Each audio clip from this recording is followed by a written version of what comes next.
Lost Highways from History Colorado is made possible by the Sturm Family Foundation, proud supporters of the humanities and the power of storytelling for more than 20 years. And by a major grant from the National Endowment for the Humanities, exploring the human endeavor.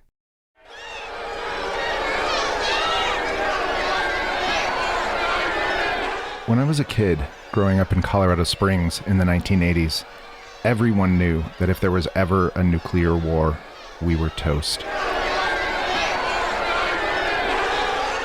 This audio is from the day after, a made-for-TV movie that I, along with more than 100 million other Americans, made the mistake of watching on November 20th, 1983, when I was just 11 years old. The drama follows the lives of a handful of seemingly ordinary American families and individuals in and around Lawrence, Kansas, as news of a quickly escalating conflict with the Soviet Union in East Berlin unfolds on radios and television reports. And then...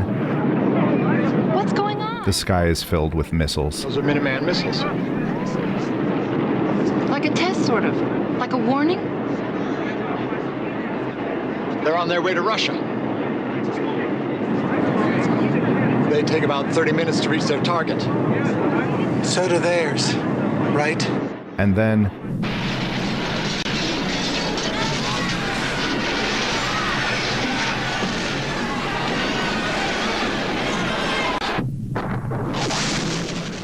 the images of flesh vaporizing around skeletons like molten X-rays on our little 12-inch Zenith TV screen are still seared on the back of my eyes.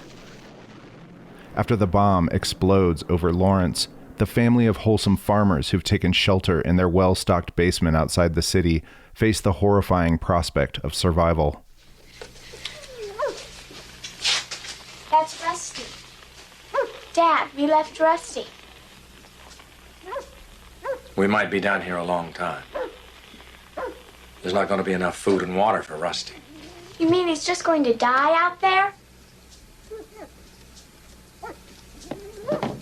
Honey, we're going to have to get used to things being a lot different. What matters is we're alive and we're together. But for those of us living in Colorado Springs, we knew there was no chance. We were surrounded by military installations. Fort Carson Army Base to the south, the Air Force Academy to the north, and Schriever and Peterson Air Force bases out east. Even if we had a bomb shelter, they'd send enough thermonuclear firepower to turn Pikes Peak into a crater. I was in 6th grade that year and spent endless hours at my desk fantasizing about what I'd do with that last half hour of my life. Would I be able to find my mom?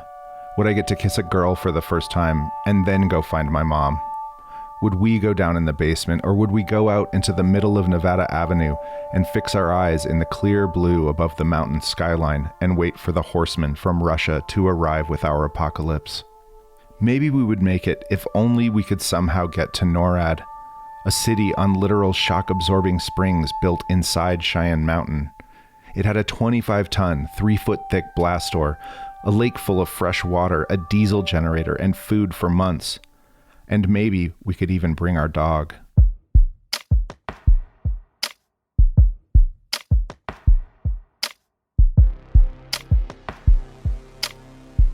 From History Colorado Studios, this is Lost Highways, dispatches from the shadows of the Rocky Mountains. I'm Noel Black.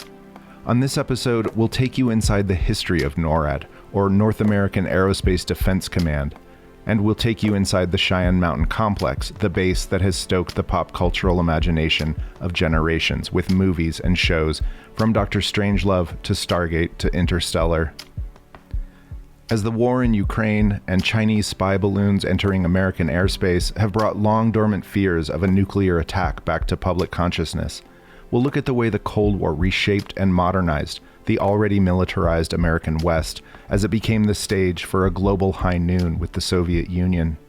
We'll also look at the way NORAD's vigilant watch for threats beyond our borders may have made us feel safe, but also left us vulnerable to threats from within and the instability of our own nuclear arsenal.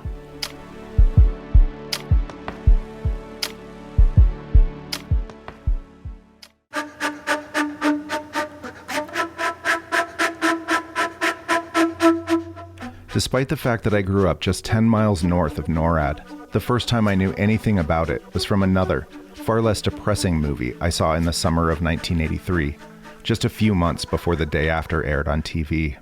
Shall we play a game? Oh. I think I missed him. Yeah, weird, isn't it? Yeah. Love to. How about global thermonuclear war? I think a lot of people will remember NORAD from the Matthew Broderick movie War Games, and then they'll also maybe think about it once a year as the organization that tracks Santa. This is Brian Lasley, the command historian at the United States Air Force Academy in Colorado Springs. And they forget that on the daily, this is an organization that has for the last 60 plus years and still does provide for the air defense of the United States of America. We'll come back to the Santa tracker, but I should point out here one more time at the beginning that NORAD is not the same thing as the Cheyenne Mountain Complex, but it often gets used interchangeably, even by those who know better. NORAD is a command. I should also point out that NORAD is an incredibly unusual joint command between the United States and Canada. It all began in the early days of World War II when Canada declared war on Germany in solidarity with Great Britain, and the threat of a German attack on Canada seemed feasible. Here's Lance Blythe, command historian for NORAD. President Roosevelt went up to give a speech at Queens College, just as the war had broken out. The United States is not in. And he basically says, look, if Canada is attacked by a foreign power, we're going to help. We're going to help. Canadian Prime Minister William Lyon Mackenzie King responded to Roosevelt's overture in kind. Well, we have a responsibility not to allow our territory to be used to attack the United States as a good, friendly neighbor. And so this sets up a relationship, and they agree, the United States and Canada agree to set up a permanent joint board on defense, PJBD, still meets to this day. After World War II, as the Soviet Union began to develop their own nuclear arsenal, the US and Canada both realized that a nuclear attack on the Western Hemisphere would likely come over the North Pole.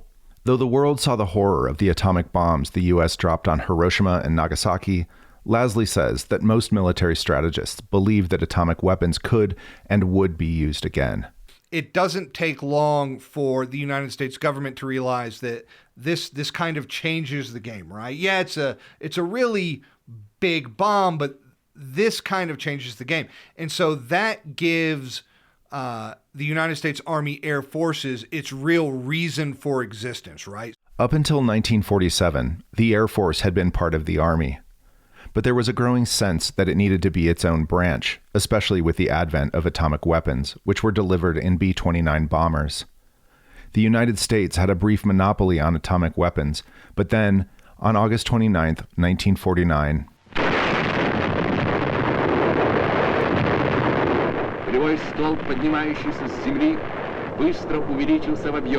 once the Russians had successfully detonated their own atomic weapons, says Lance Blythe, the Soviet Union is a black box. Stalin is still in power. We don't really know what they're doing, but we look at what they have and like, oh man, some B-29s landed during the war in Russia, and they kept them, and they copied them down to literally misriveted positions. And so now they have bombers. They have copies of B-29s. The Soviet copies of the B-29 were nicknamed Bulls, and they had the same long-range capabilities. And remember that we spent more on the B-29 program than we spent on the Manhattan Project and the creation of the atomic bomb. This was the most technologically advanced aircraft ever produced anywhere. It could fly higher. It could fly faster. It had a sealed cockpit. I mean, there were a number of firsts that went along with this. And that meant that the Soviets could now do to us what we did to Japan at the end of World War II. We know they have nuclear weapons. We don't know how many. We have no way of knowing. We know also that they kept, after the war, they kept a lot of parachute units, airborne troops. People begin to look at this going, well, wait a minute. We built all these airfields going to the Soviet Union during World War II. The U.S. had built or used existing airfields in Alaska, Canada, Iceland, and Greenland to supply various military efforts in Europe during World War II, and the U.S. recognized that those bases could be vulnerable to Russian takeover. Those airfields are still there, if we get into a conflict, they could use their airborne troops to seize these airfields, put those bombers there, and they could be bombing the United States. And so we just don't really know what they're doing, and we don't have any good way to find out what they're doing. Now that the Air Force was its own separate branch of the military, the Air Defense Command was created in response to the Soviet threat in 1948. And it wasn't long before it became clear that defending American airspace would necessarily have to involve Canada. Here's Professor Peter Rales, a Canadian military historian who teaches at Queen's University in Ontario. Everybody understood that it would be better to engage Soviet bombers farther north to prevent them from attacking either Canadian or American cities. So Canada had the airspace, but the United States had the bulk of the air forces that could defend North America. So there was an idea, even by the late 40s, that Canada and the United States needed to cooperate in the air defense of North America with the growth of the Cold War. Initially, says Rales, that cooperation was only focused on a joint defensive response. So if the Soviets attacked, both the United States and Canada agreed that they would help reinforce each other regardless of where that was, as well as agreements on allowing air forces from either country to cross into the other country, with most people obviously realizing that the most likely scenario would be American air forces crossing the border into Canadian airspace to help fight off Soviet bombers. Fears of this kind of attack coming over the Arctic Circle and down through Canada only magnified when the Korean War broke out in 1950. A lot of folks really kind of saw the Korean War as potentially the start of a third world war, and that really woke up especially a lot of political folks who were still kind of on the fence about funding air defense in North America. The Korean War kind of really woke them up that needed to become a priority. The problem, says Rales, was how to detect the attack early enough to either scramble our fighters and intercept it, or launch our own attack. The answer? A relatively new technology perfected in Great Britain just before World War II: radar.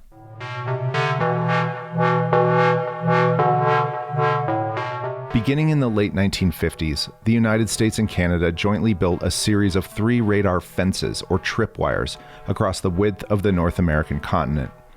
The first was the Pine Tree Line, which roughly spanned the US-Canada border and extended out to Nova Scotia. But early radar technology was easily evaded by flying low, and the Pine Tree Line sat close to many of the major metropolitan areas in southeastern Canada and the northeastern United States. Even if the Pine Tree Line did detect an attack, there wouldn't be much time to respond. So as the Cold War escalated through the 1950s, that agreement then extended as Canada agreed to create what became known as the Mid-Canada Line, which was another set of radar lines further north. And then later in the 50s, Canada agreed to allow the United States to build what was called the Distant Early Warning Radar Line, which was kind of roughly around the Arctic Circle. And those stretched from Alaska into Canada and all the way into Greenland. And because so much of this new military infrastructure was based in Canada, there was this growing sense of a need to set up a more formalized system to command and control all these different pieces, whether they were radar pieces or interceptors, as well as in the late 1950s, there was also the rise in the development of surface-to-air missiles within North America. How do you command and control all of that? And the agreement became, by 1957, that the best way to create that would be the creation of a binational air defense command, which became NORAD, based in Colorado Springs. Colorado Springs was chosen as the base of operations for NORAD for many reasons. For one, it was just about as far away from Russia, from the coasts, and from the borders as any other point on the U.S. map, which would make it difficult to attack. When you think of defense, it's always about pushing the other guy out, right? Making sure that he can't reach you. So whether it was, the creation of the bow and arrow, the use of the bow and arrow, the ability to reach out and touch your enemy, and at the same time keeping him from being able to do the same to you. And so, not to be glib about it, but the bow and arrow leads to the gun. The gun leads to the rifle. The rifle leads to artillery. And really it is all about pushing your reach out farther and farther and attempting to make sure the other guy can't do the same to you. In the immediate aftermath of the war, the only arrow capable of reaching the United States was a long-range bomber, the Russian copies of American B-29s. But American military leadership knew it was only a matter of time before intercontinental missiles would be capable of delivering a nuclear weapon. Nazi scientists had created the V-2 rocket program in Germany, which had already delivered bombs from Germany to England at supersonic speeds in the final years of World War II. Many of their scientists, principally led by Wernher von Braun, decide to, in essence, defect to the United States of America. So we get the lion's share of these rocket engineers from the Germans. This is what's known as Operation Paperclip, where we bring all of these German Nazi rocket scientists to the United States to begin building our rocket program. But the Russians had also managed to capture some Nazi rocket scientists and much of the V-2 manufacturing infrastructure. And at the same time both countries were trying to build bigger and more powerful nuclear weapons, there was an equally cutthroat race to figure out how to build bigger and more powerful rockets to deliver them. The space race is about getting to the moon first, but it's also about rocketry and reentry and orbiting, and then being able to bring something back into Earth at a specific time, place, and location of our choosing. That's the birth of the ballistic missile.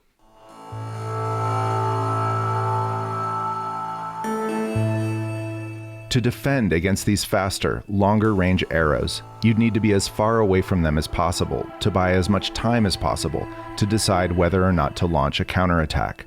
And by the time the Cold War reached its zenith in the early 1980s, when the movies War Games and The Day After laid our fears bare on the surface of the pop culture, that time would be just half an hour.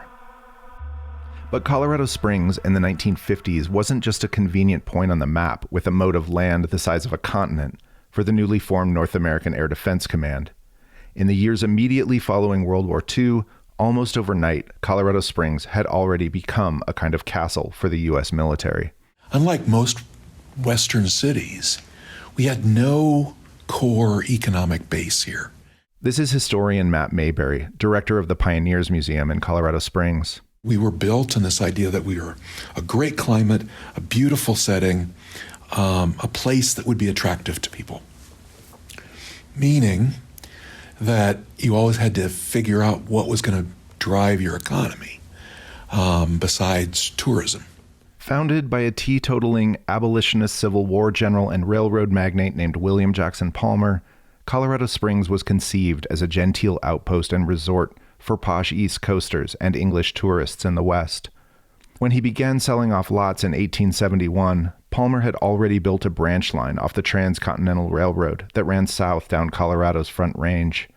A gold boom in nearby Cripple Creek followed soon after in the 1890s, flooding the town with money. And then we also became a headquarters for tuberculosis sanatoriums, kind of a industrialized version of TB treatment that we'd been doing for years before. There was a brief flirtation with the film industry and a period of time when it could have become an arts colony after the Fine Arts Center opened in 1936. But the Great Depression left city leaders scrambling for something to anchor the economy. We had, I think it's fair to call it doldrums in Colorado Springs. We weren't hit as badly as other places because we had a fairly stable and small economy. But we had vacant homes. We had, people couldn't take tourism vacations to Colorado Springs. So we were feeling the impact. And then, with the war clouds looming in Europe and in Asia, that seemed like a good opportunity to find a new way to move Colorado Springs forward. U.S. involvement in the war seemed increasingly inevitable, and the military was looking for something that Colorado Springs had in abundance. So we have upstairs at the museum, in one of our exhibits, the ordinance that City Council passed, in which they, in August of 1941, committed the funds to buy a large section, I believe 35,000 acres of land south of Colorado Springs, open range land, and offer that property to the federal government for a training base for the military. That decision that the Army needed a place to train is what promoted Colorado Springs, which had never really had any kind of military connection prior to that. 40,000 soldiers arrived in Colorado Springs shortly after the bombing of Pearl Harbor in 1942, doubling the population practically overnight. That was the beginning of our enduring connection to the military, but it wasn't by any means the end of it. When the Air Force began looking for a location for its air defense operations, Colorado Springs once again stepped up. With the discovery of streptomycin antibiotic treatment for tuberculosis during World War II, sanatoriums in Colorado Springs had begun to shut down. The city bought and offered the National Methodist Sanatorium just east of downtown, and it soon became the home of Ent Air Force Base in 1951. Then, not 3 years later, the newly formed Air Force was looking for a city to host the construction of its new training academy. Colorado Springs competed against, I don't remember what the number was, over 300 communities that were interested in hosting the Air Force Academy. And we again actively worked, in this case, with the state government to acquire land north of town and to make that available for training, but again relied on the Charles Tutts and the Tutt family, the prominence and the poshness of the Broadmoor Hotel to wine and dine, leaders from Washington, D.C. But the other communities were not as unified in their support of trying to recruit the military, and so we could outcompete, outshine them. In the decade after World War II, Colorado Springs completely remade itself around the military economy as America became a global superpower. And it was little surprise that General Earl E. Partridge chose Ent Air Force Base in the once genteel Little London as the location for what would officially become NORAD in 1958. The Joint Air Defense Command between the Royal Canadian and United States Air Forces was the first of its kind in the world.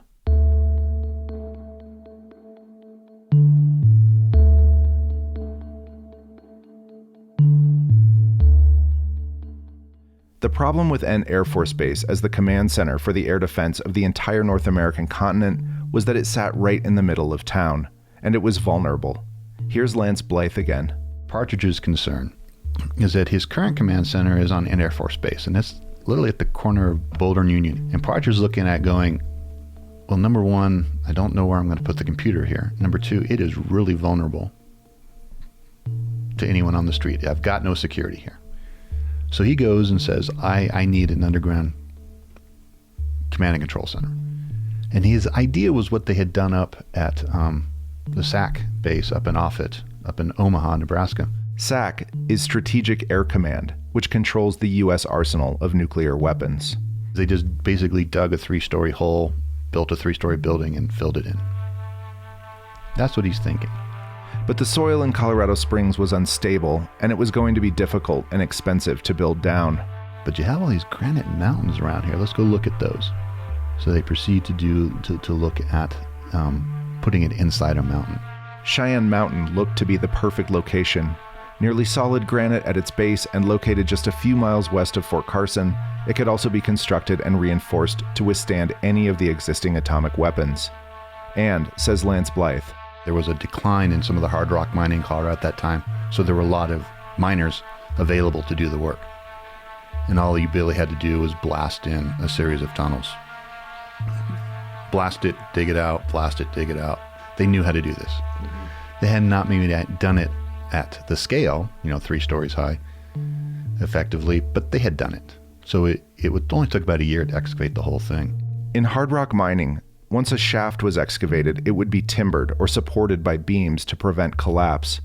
But the void inside Cheyenne Mountain was too big to build an effective support structure, so the engineers drilled hundreds of massive bolts deep into the walls and ceilings to squeeze and bind all the rock together by pressure in much the same way a brick dome or an arch is held together. But the excavation turned out to be the easy part. Once the miners had hollowed out a space big enough to build the command center and bomb shelter, they realized that there was a fault right above where they were going to put the command center. One of the reasons that Cheyenne Mountain was selected is they didn't think there were any faults inside of it. Well, we now know that actually this whole area is a fault. Actually we're sitting in one here just outside Manitou Springs. The mistake added another year to the project as they had to design, engineer, and build a concrete dome beneath the fault to further protect the massive cavern. Then they had to construct the buildings inside, which were far from conventional construction. They're made out of steel. I mean, they are essentially, they're made out of the same steel that you would use on a Navy ship. A friend of mine who worked inside the complex invited me in for a tour in the late 2000s, and this was the thing that surprised me the most. Since I was in 6th grade, I'd built up an idea of what NORAD looked like inside. There were rumors that it was like a little town in there, with a main street, like the set of a movie where the people lucky enough to get inside during Armageddon might go about some sunless small-town life without us. But when you get inside the complex, inside the monolithic blast door, it looks and feels more like they managed to shove an aircraft carrier inside the granite cavity. The welded steel corridors and sealable steel doors make it feel like you're in the bowels of a Navy ship. Yeah, if you go in there, there's no windows, there's nothing to see. You're very much inside the heart of a ship there. Everything was small. There was no main street, just a labyrinth of corridors painted a yellowish beige. There was an impressive reservoir of fresh water I'd heard about that stretched off into the darkness of a long side tunnel. The surface was black, and there was a little silver rowboat on it I can't remember what it was for. I didn't get to see the command center, but I've seen pictures, and even that is small compared to the massive room full of screens I saw in movies like War Games. The only things that were big, besides the blast doors and the ceiling, were the gigantic steel springs designed to absorb the shock of a nuclear blast. And those were the only things I'd heard about that looked like I'd imagined. And every time I gave tours, I always asked people, what are those springs called? And no one knew. And I said, well, those are Colorado Springs. Oh, Brian. It's a very dad joke of me, I know, but I couldn't resist. I remember seeing a Snickers bar sitting on someone's office desk in one of the metal rooms when we walked by. That seemed like the most ordinary, everyday American thing about the entire place. And I remember thinking about how I'd fantasized so much about it when I was a kid as the one place on Earth where a human being might survive what felt like an inevitable nuclear Armageddon, and how disappointed I would have been if I'd seen it then. Let us face, without panic, the reality of our times, the fact that atom bombs may someday be dropped on our cities, and let us prepare for survival, understanding the weapon that threatens us. This is the audio from a United States civil defense film from 1951. It was a kind of public service announcement that would have played at movie theaters before feature films. It shows a young white couple with a young son in a cowboy outfit prepping for an atomic attack by stocking canned goods, a first aid kit, and a flashlight in their basement. It's like an episode of Leave It to Beaver, if you're old enough to remember that show. Everyone is calm and happy. The boy even shoots his toy pistol in the direction of the bomb exploding off-screen before retreating to the basement of their suburban home. Stay under cover until you hear officially that it is safe outside. If you have been exposed to radioactive dust, wash the exposed areas. Pay particular attention to your hair. Get all the dirt from under your fingernails. If the people of Hiroshima and Nagasaki had known what we know about civil defense, thousands of lives would have been saved. Yes, the knowledge is ours, and preparation can mean survival for you. So act now. Someday your life may depend on it. Cheerful public service messages like this, or the Duck and Cover campaign for children, would seem naive only a year after this film was made, when the United States detonated the first hydrogen bomb, also known as a thermonuclear fusion bomb, over the Eniwetok Atoll in the Marshall Islands on November 1st, 1952. It was more than 700 times more powerful than the atomic bombs we dropped on Japan. And from there, the arms race escalated exponentially. Bombs on both sides got more and more powerful. And how those bombs would be delivered and how fast they would get there got scarier and scarier, says Lance Blythe. The bomber threat is not the primary threat anymore. The threat is now ballistic missiles. The Russians successfully tested the R-7 rocket on August 21st, 1957. It was the same rocket they used to launch Sputnik into space less than 2 months later, on October 4th. The R-7 was capable of traveling 3,700 miles, far enough to reach from the northernmost regions of Russia to most major cities in Canada and the United States. We tend to think about the space race as the Soviets launched Sputnik, and then they launched Yuri Gagarin, and then we launched Alan Shepard, and then it was a race for the moon. But at the same time that is going on, and that's a very publicly visible side of the space race, there is a rocket revolution going on. The following year, the U.S. successfully tested its Atlas B rocket, capable of traveling more than 6,000 miles to deliver a warhead. Basements were no longer enough, and the United States began recommending the construction of fallout shelters, like in this 1959 animated civil defense film. The best protection of all is the special shelter built according to specifications of your local civil defense organization. It would be a good idea to go right now to your local civil defense office to secure plans for the type of shelter you want, and then to get busy on construction. And then, on October 30th, 1961, just a year before the Cuban Missile Crisis, the Soviet Union detonated Tsar Bomba. To this day, it's the most powerful thermonuclear weapon ever detonated on Earth. In the 16 years since the U.S. had dropped the only 2 atomic weapons ever used on a civilian population in Hiroshima and Nagasaki, the race between the U.S. and the Soviet Union to create bigger and badder bombs had led to this test over Severny, the northernmost Soviet island of the Zavaya Zelnya archipelago in the Arctic Ocean. Khrushchev is supposedly to have uttered a phrase of "this is too horrible to ever use." The explosion was the equivalent of 50 megatons, or 50 million sticks of dynamite. It's often said that it was equivalent to 10 times all the bombs used in World War II, including both of the atomic bombs dropped on Japan. If the explosions of Fat Man and Little Boy were mushrooms in a forest, Tsar Bomba was an oak tree, and it was only half as powerful as what Soviet physicists had calculated it could have been if they'd added uranium-238. Then came the Cuban Missile Crisis, when Khrushchev tried to bring medium-range ballistic missiles with thermonuclear warheads to launch sites in Cuba. Good evening, my fellow citizens.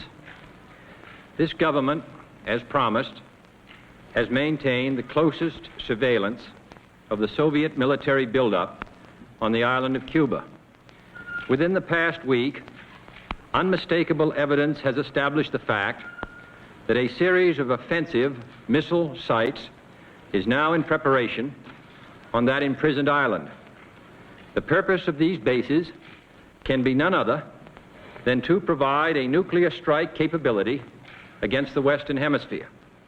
For those 2 weeks in October 1962, the United States and the Soviet Union came the closest to an all-out nuclear war than any time before or since. What it essentially comes down to is you have the bomb, I have the bomb, we both have a willingness to use it, so how do we keep this from spinning out of control, right?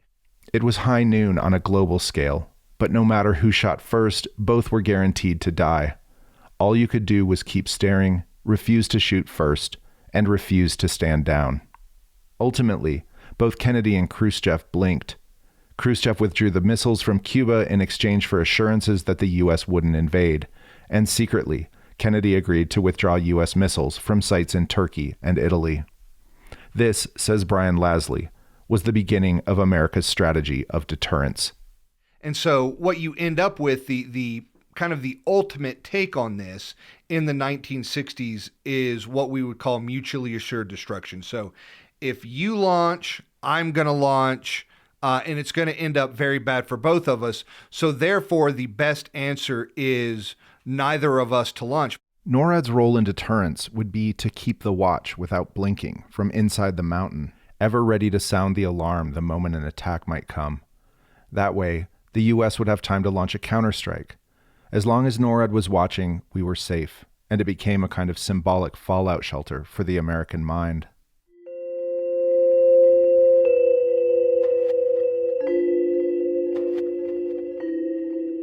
Up until Chinese surveillance balloons began to float into American airspace earlier this year, most Americans likely hadn't thought about NORAD much at all in the past few decades, unless they have young kids. Lance Blythe. Probably around Thanksgiving of 1955. There was a Sears advert in the paper to call Santa. Again, best I can tell, looking at the phone books I've had from that time, the number was misdialed. Child got on the phone and misdialed it. Rotary phone, he misdialed it.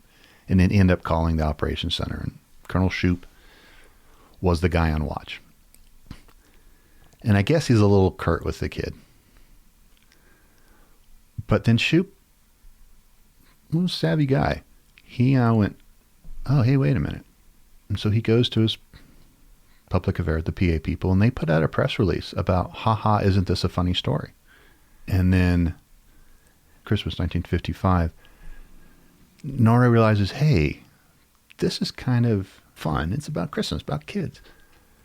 And so they put out a press release to be released at 8:45 of, hey, we've detected a sleigh. We've detected something coming from the North Pole. And with that happy accident, America's first line of defense against Cold War Soviet nuclear threats became inextricably linked with one of the world's favorite holiday fairy tales.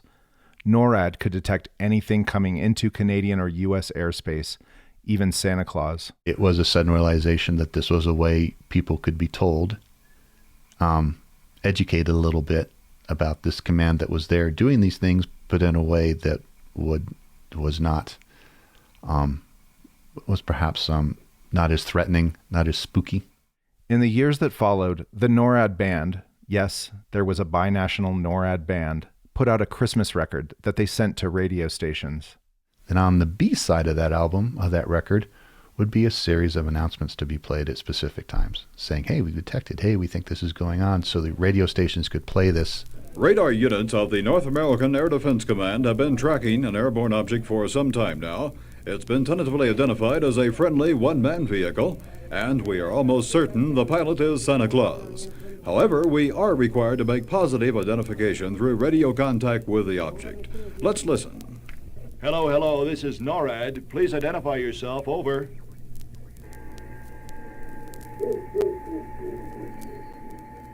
For children listening, it became a tradition, blissfully ignorant confirmation that their presents were on the way. And for adults, it became a subtle, if dark, reminder that NORAD still had its eyes trained on the Soviets' nuclear arsenal.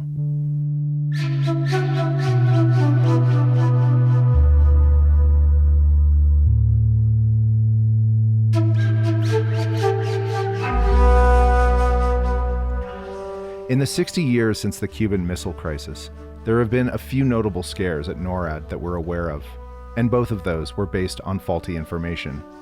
On October 5th, 1960, newly updated radar equipment in the distant early warning line detected an attack. Here's Joseph Jockle. We began to detect aircraft moving over the pole. It sent an alert of a Soviet bomber attack. And that would have been the signal for NORAD to have passed on the word to the president and the Strategic Air Command that the United States was under attack and they needed to respond. But an alert Canadian general said, wait a minute, this is still new technology, let's test it out. And it was a signal off the moon that was causing this. Then, in the late 70s, there was a computer failure where NORAD did begin to pass the message of an attack underway. Brian Lasley says this computer malfunction was, at least partly, the basis for the movie War Games. It was a NORAD computer erroneously saying the Soviet Union had launched nuclear weapons. They called Carter's Secretary of State, and that's literally at 3 o'clock in the morning. Hey, there might be missiles on the way. And of course, it eventually comes out that no, hey, this is a computer simulation, but it happened twice at NORAD, and it happened at least one time that we know of in the Soviet Union. So there is, especially in the early 1980s, a sense that we need to step back from the brink a bit. And in 1983, there was what became known as the Able Archer incident. Able Archer was the name of a NATO war game exercise conducted every year in Europe. It simulated the kind of escalation that could lead to a nuclear war.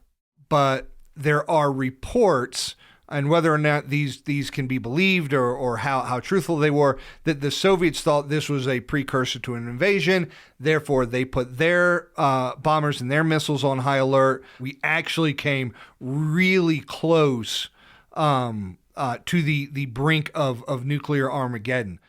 When the Cold War ended with the collapse of the Soviet Union in the late 80s and early 90s, NORAD's mission and budget came under intense scrutiny, but they quickly found a new mission.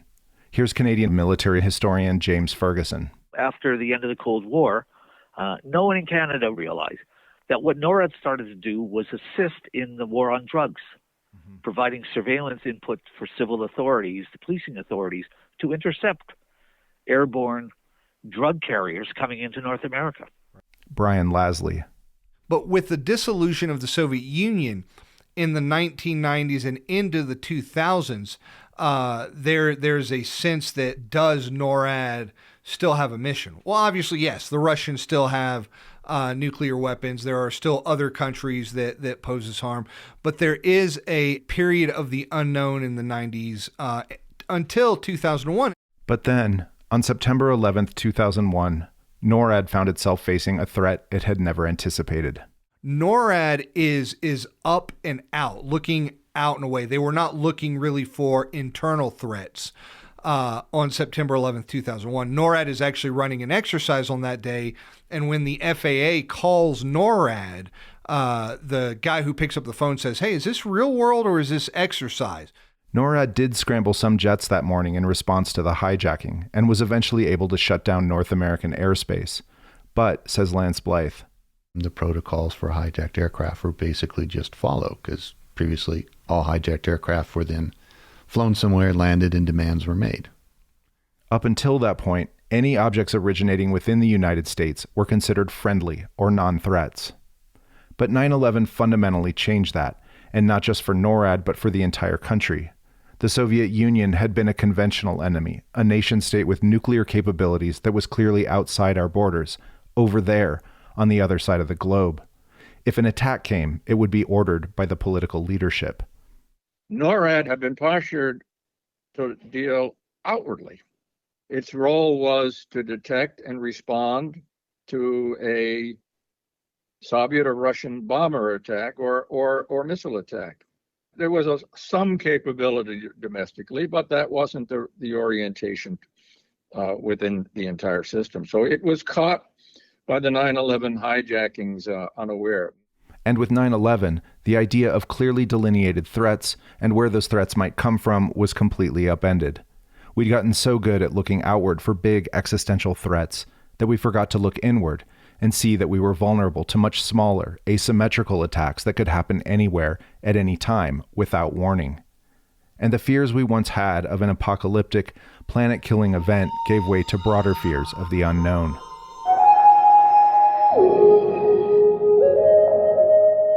NORAD and its mission haven't changed all that much since 9/11, says Brian Lasley. It still keeps watch over major international nuclear threats like North Korea, Russia, and China. At its heart, it still provides a very similar service that it did in 1958. So again, as you mentioned, it is this very large umbrella of defense of the North American continent. And the threats have changed, they've morphed, they've come back under different names. But one of the biggest threats, one that NORAD's vigilant focus on external threats obscured from its beginnings in the 1950s, is America's own nuclear arsenal.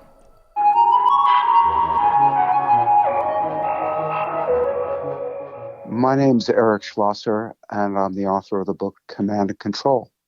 If you don't know Eric Schlosser's book Command and Control, you've probably at least heard of his book Fast Food Nation, about the history of the fast food industry, its exploitation of low-wage workers, and its impact on the nation's health.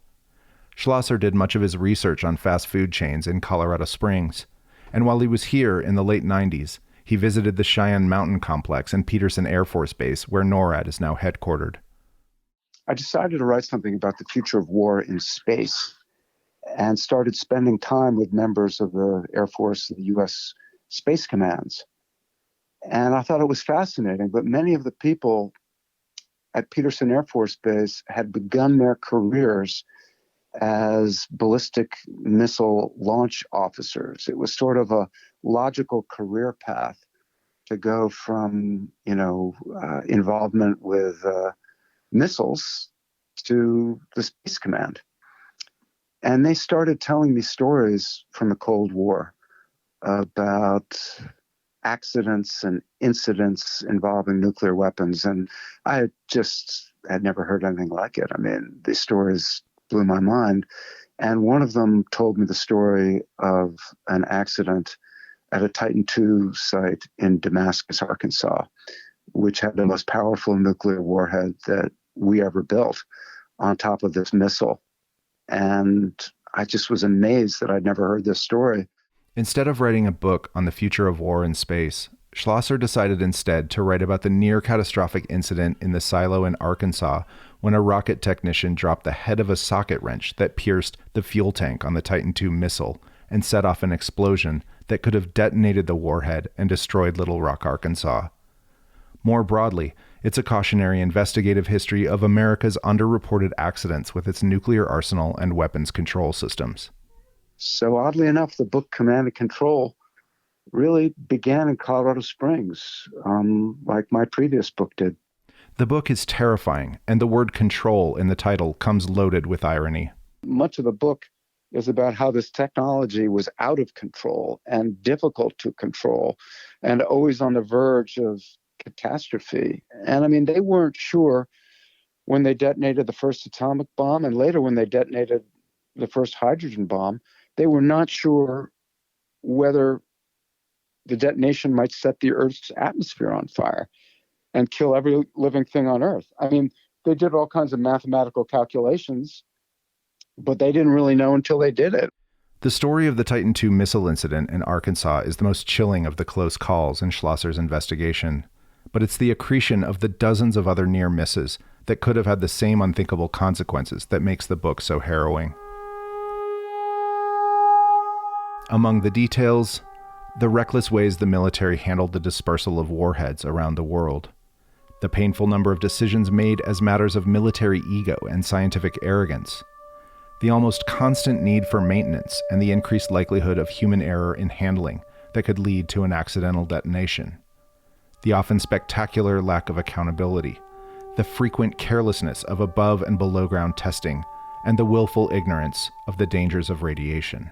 When they detonated the Bravo test in the South Pacific, the explosion was like 2.5 times more powerful than they had anticipated. And I spoke to someone who was on the boat, one of the ships, observing it, and he was a physicist. And the fireball just got bigger and bigger and bigger, and they just had no idea when it was going to stop getting bigger. They had made some improper calculations, and it did not set the Earth's atmosphere on fire, but it created an incredible amount of radioactive contamination. Then there were the odds. Over the 10-year lifespan of the U.S.'s entire arsenal of hydrogen bombs, the likelihood of an accidental detonation was put at 1 in 5. And those odds were considered acceptable. The military presumed that the American public would view the accidental detonation of a thermonuclear weapon as an act of God, no different than a hurricane, a forest fire, or an earthquake. And of course, there were the vulnerabilities in the defense systems, NORAD being the largest and most complex. NORAD is state-of-the-art, and it's remarkable, this, incredibly complex system of sensors and satellites and radars. But the reality is, I mean, you mentioned, when the ballistic missile early warning system was just coming online, NORAD had warnings that the United States was under attack, and it was the moon rising. I think this was in 1960. And we were reassured it wasn't a nuclear attack because the head of the Soviet Union was in New York City addressing the UN. And so they probably wouldn't kill their own leader. There have also been many incredibly smart and thoughtful people who've tried to design systems and protocols that would be fail-safe. But the problem with fail-safes is that they don't exist. And, says Schlosser, the safer we feel, the more likely we are to be at risk. The best way I could put it is some software designers came up with a phrase, the Titanic effect. And what it basically says is, the safer you assume the system to be, the more dangerous it's becoming. And what that means is you cannot feel any sense of arrogance about a complex technological system that you've created. This paradox of safety and security being dependent on a constant sense of insecurity is sobering where our standing thermonuclear arsenal is concerned, and especially at a time when the growing complexity of the internet and artificial intelligence technologies add massive amounts of vulnerability to every aspect of our daily lives. But I wanted to know how vulnerable our nuclear arsenal could be, and how safe NORAD might actually be able to make us from the kinds of external and internal nuclear accidents that Schlosser documents. So I called Bruce Schneier. I'm Bruce Schneier. I'm a security technologist. I work at the intersection of security, technology, policy, and people. I teach at the Harvard Kennedy School, and I actually just wrote a book called The Hacker's Mind, published last month. Schneier is one of the smartest people in the country thinking about system security and safety. He also coined the term security theater in a profile of him and his ideas that came out in The Atlantic in 2002. Security theater is something I coined as a security measure that looks good but is largely ineffective, right? So its value is in perception. In the Atlantic article and in his book Beyond Fear, Thinking Sensibly About Security in an Uncertain World that Schneier published in 2002, he points to the Transportation Security Administration and the protocols that it created at airports in the deeply uncertain years after 9/11. And a good example are ID checks at airports. Like, what are we doing here? Everyone's got an ID. Getting a fake ID is easy, right? So now it's gotten better, but the notion that we're going to look at an ID and use that as a proxy, whether you're an evildoer or not, is just plain ridiculous. But it's something we saw, and there were a lot of security theater measures after the September 11th attacks that made people feel better, but didn't actually add to security. So now the discussion here is whether these early warning systems just make people feel good. ID checks, taking your shoes off, 4-ounce liquid containers. If you've traveled by plane in the past 20 years, you're familiar. And there have been countless documented subversions of these protocols, sometimes by would-be terrorists, other times by intrepid journalists or hackers. And the fact that there is no security protocol that could effectively stop all threats and get the roughly 1.5 million daily travelers to their destinations from the world's airports on any given day. They want to make people feel better, and on the other side, make people feel wary, but they also want to be effective. So they're not just security theater, but there's definitely a theater aspect of them. In other words, the highly imperfect theatrical aspect of some security measures should only be one layer in a much larger series of security measures that add up to something much closer to perfect. Schneier likens it to a stack of Swiss cheese slices. Right, so there'll be lots of holes in your security, but they're not going to line up. Right? You cannot pick up a block of Swiss cheese and see through it. Designing an effective system for safety and security requires accepting that there will always be vulnerabilities in any one layer of that system, says Schneier. Two-factor authentication for email accounts, for example, is a basic form of layered security. Sure, your password might suck, but a hacker would have to have both your password and your phone to gain access. And if you're building systems that are more critical, like a nuclear system, is the most, you spend a lot of time on each one of those layers and on the fact that you have many different layers. In Schneier's Swiss cheese model, NORAD is just one slice of America's air defense and overall nuclear security. The hijackers on 9/11 exploited a vulnerability in that air defense. NORAD fixed it and now monitors both internal and external threats, not to mention naval threats. So whether it's security theater or not, NORAD continues to project its capability to detect and stop any threat to North American airspace. And we are so good we're going to detect your missile at launch. We're going to have all this early warning. You'll never get away with it. So it is in the best interests of all of those systems to project that, regardless of whether or not that's true. Because if the value is deterrence, deterrence is about perception.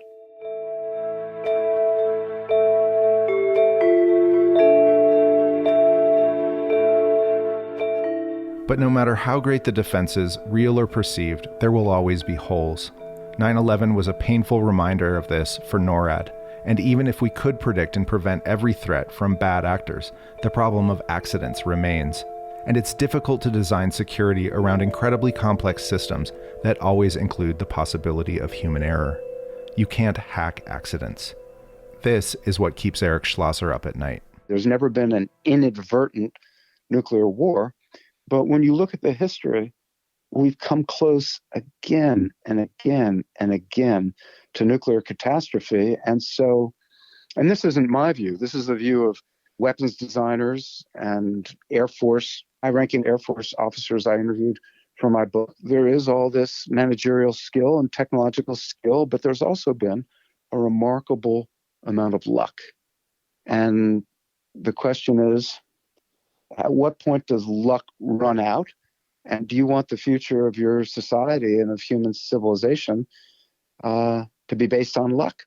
But for as terrifying as near-catastrophic accidents like the 1980 Damascus, Arkansas incident that Schlosser recounts in his book might be, Bruce Schneier says that the gigantic stack of security Swiss cheese built around our nuclear arsenal, whether it's NORAD or the layers of authorization it would take to launch an ICBM, or the many steps it takes to arm a warhead, have, thus far, worked. Occasionally, a bomb is being flown from here to there and it falls off the airplane, but it hasn't been armed, right? So it's designed that if it falls off the airplane, it doesn't explode. It just falls, and everyone says "oops," and hopefully nobody notices, and we cover it up. But there isn't an above-ground nuclear explosion. Yes, there have been close calls, and those close calls have shown us further vulnerabilities in the system. And the way Bruce Schneier sees it, even Eric Schlosser's book adds another slice of security just by bringing those accidents and close calls to public attention. But true security works by constantly seeking out those vulnerabilities, those holes in the Swiss cheese. And when we find them, we add a new slice, so that the failure of one will never compromise the whole stack.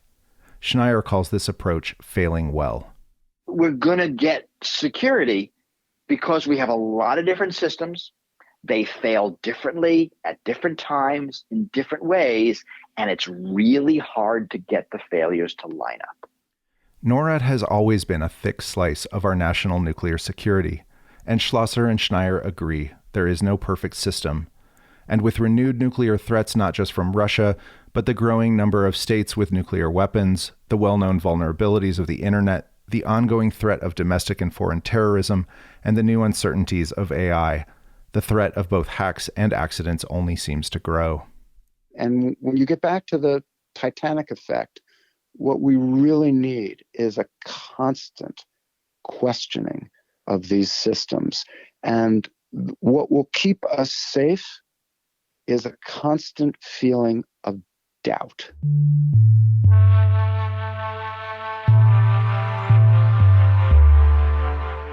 It's been 40 years since I first saw the movie War Games, 39 since I saw The Day After, and I still live just a few miles north of the Cheyenne Mountain Complex in this western town that the military built. It's ironic to me that living so close to North America's Air Defense Command, surrounded by the armed forces, I always felt less secure. Even if NORAD is a thick slice of America's security Swiss cheese, we're still in a big hole. I asked my friend in the Air Force, the guy who got me inside Cheyenne Mountain for a tour over a decade ago, what kinds of close calls he'd seen in the years he worked there. "You don't want to know," he said. "There's a lot of bad people out there." He half laughed and raised one of his arch eyebrows. Then he took a long toke off his cigar, which he smoked like an actor, with exaggerated affect. He was the kind of guy who kept secrets and enjoyed letting you know that he knew, and he'd never tell. "We're inside the mountain, so that when you look at the mountain, all you see is the mountain," he said, like some diabolical Zen monk. I'd never see it that way again, I thought. Not after being inside. Not after doing this episode. But then, just last weekend, a couple of friends invited me out to Cheyenne Mountain State Park, which sits right below the road up to the Cheyenne Mountain Complex. It was a warm spring afternoon in the high 50s, with just enough breeze to rustle the last brown leaves clinging to the scrub oak. The campsites were full of RVs, and one of the campers had just lit the coals on a barbecue. Magpies bobbed their long black tails from the tops of the ponderosas. For 2 hours, I forgot that we were hiking in the long shadow of NORAD while looking out over Fort Carson. I didn't think about the fact that Vladimir Putin was rattling his tactical nuclear sabers in Belarus, or the fact that we were standing right there at Ground Zero, where the thermonuclear warhead on an ICBM would detonate 30 minutes after the start of World War III and vaporize everything in a radioactive ball of fire like a sudden sun. I heard a red-tailed hawk make its high-pitched ninja squawk and looked up and followed it as it soared and circled around behind me, then banked in front of the craggy granite folds of the mountain. And all I saw was the mountain.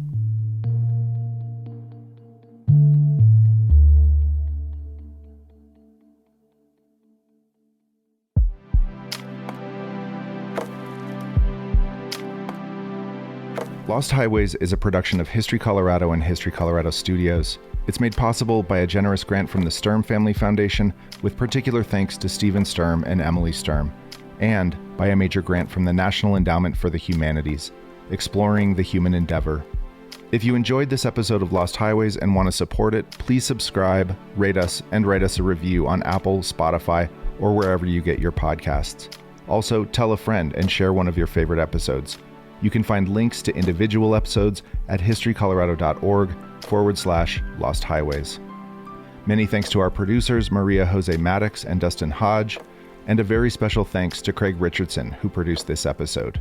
Special thanks also to Susan Schulten, our history advisor, to Chief Creative Officer Jason Hansen, to Publications Director Sam Bach, to Anne Sneesby Cook for her newspaper and periodical research, to Tyler Hill, our story editor, and to Lori Bailey, our problem solver extraordinaire. Thanks to our volunteer transcribers for this season, Clint Carlson, Barry Levine, Ivy Martinez, Aaron Wilcox, and Sharon Zimmerman.